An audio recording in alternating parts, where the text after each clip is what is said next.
Taste the Daily.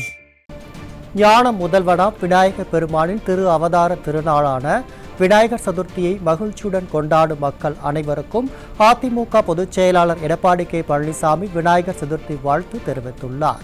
வாழ்த்து குறித்து கூடுதல் தகவல்களை தலைமை செய்தியாளர் ஜெயக்குமார் வழங்க கேட்கலாம்.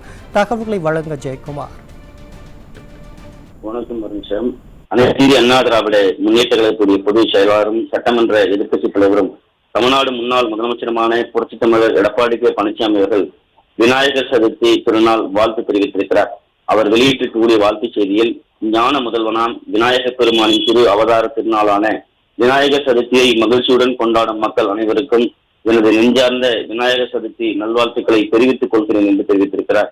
வினைகளை கலைத்தெறியும் தெய்வமான விநாயகர் பெருமானுடைய அவதார திருநாளில் மக்கள் தங்கள் இல்லங்களில் விநாயகர் சிலையை வைத்து அருகம்புல், எருக்கம்பூ, செம்பருத்திப்பூ, அரளி மலர், வில்வ இலை போன்றவர்களை கொண்டு மாலைகள் சூட்டி கொழுக்கட்டை, சுண்டல், பொறி, அவல், பழங்கள் போன்றவற்றை விநாயகருக்கு படைத்து தொடங்கும் எந்த ஒரு செயலும் வெற்றி பெற வேண்டும் என்று பக்தி பரவசத்துடன் வழிபட்டு விநாயகர் சதுர்த்தி திருநாளை உற்சாகத்துடன் கொண்டாடி மகிழ்வார்கள் என்று அனைத்து இந்திய அண்ணா திராவிட முன்னேற்ற கழகத்துடைய பொதுச் செயலாளர் புரட்சி தமிழர் எடப்பாடி கே பழனிசாமி அவர்கள் தெரிவித்திருக்கிறார்.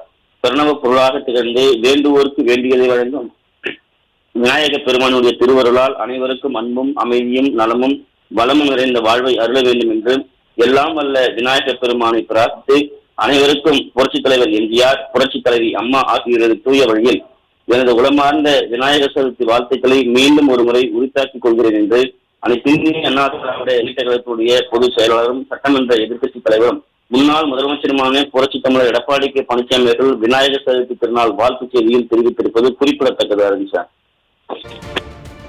நன்றி ஜெயக்குமார்.